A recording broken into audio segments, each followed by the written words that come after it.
Hey, good morning, good afternoon, good evening. Good to have you with us. Welcome to another daily devotion. And I'm walking through a little bit of a path here by a river. I'll take some shots. The river's over there. Maybe we'll end up there. But I was thinking just a minute ago about the devotions that we've been having this week. If you're in our community, you know that we've been walking through the book of John. And we've been chatting through, specifically I was thinking about John chapter 2 and the first couple of verses. And that shows us where we find Jesus and Mary at a wedding feast. And lo and behold, the hosts run out of wine. And so let me just turn over here. I'll show you guys what's behind me. Hopefully it's not too windy. Not bad. Pretty nice view. And so the hosts run out. First of all, welcome. Good to have you here. My name is Dave. I'm a recording artist and a worship leader and a writer of devotions. And we do this every Saturday morning. I launch these and we chat about little passages in the Bible and how do we make them relevant in our lives? What does it look like?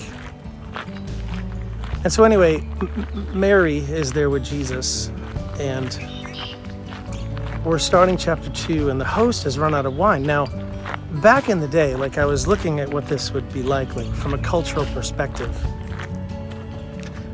What's the deal here? And from a cultural perspective, this is a major faux pas, right? One of the notes that I found was that rabbis used to interpret wine as joy. And so when a host runs out of wine, they run out of joy. And I was like, man, that's an awesome little parallel here. I'm gonna turn around here, but so first of all, we don't want to run out of joy, so let's not run out of joy.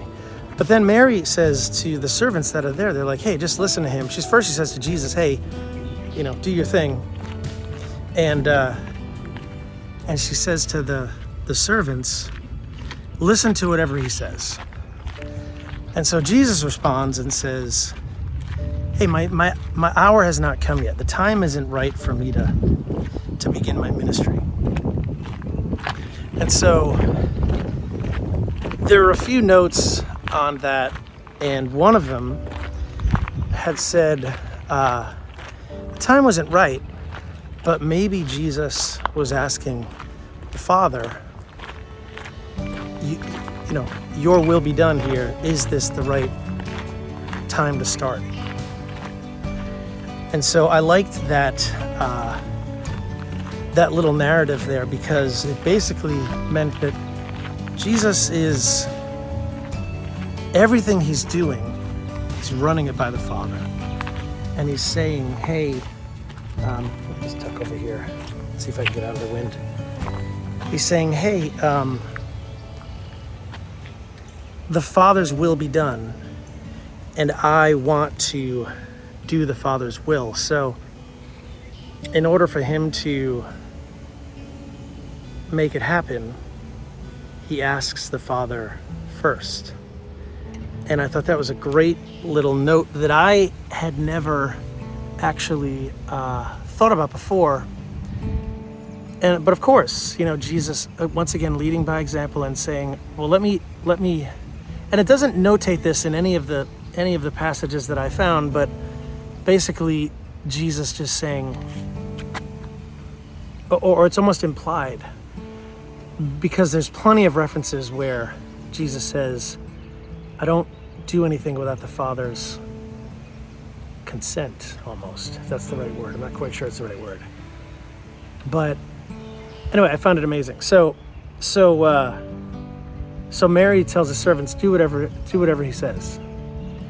And so we're going to get into it over the next couple of days, where we talk about Jesus, water into wine, what it looked like and what it was all about. But the one, little sentence little command.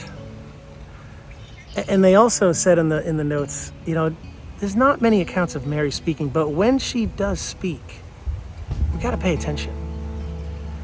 And so I'm looking over this, and that little command that she gives to the servants, do what he says. I was like, yeah, of course. Like, do what he says. But they don't know that Jesus is Jesus yet. They haven't seen the miracles. They don't have the benefit that we have of like reading and hearing about all of the miracles that happen and all this stuff. And so that one little phrase, one little command, do what he says.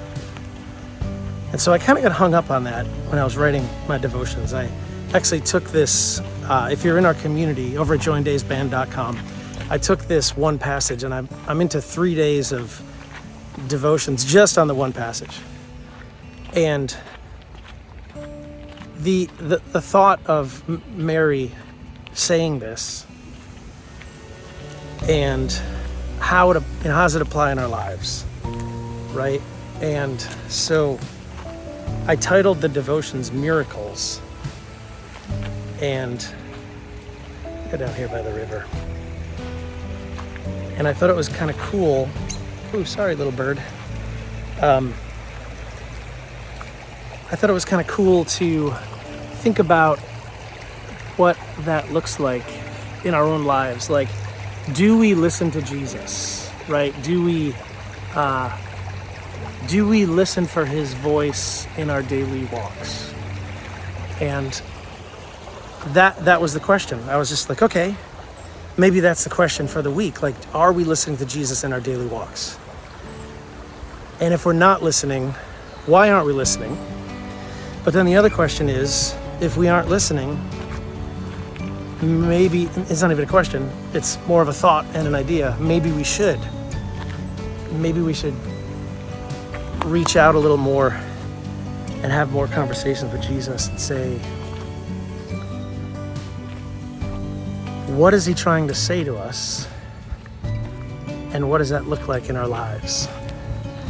And so maybe I'll just title this devotion. I should have stayed over by the river so it wouldn't be so windy. But maybe we'll title this devotion, Listen.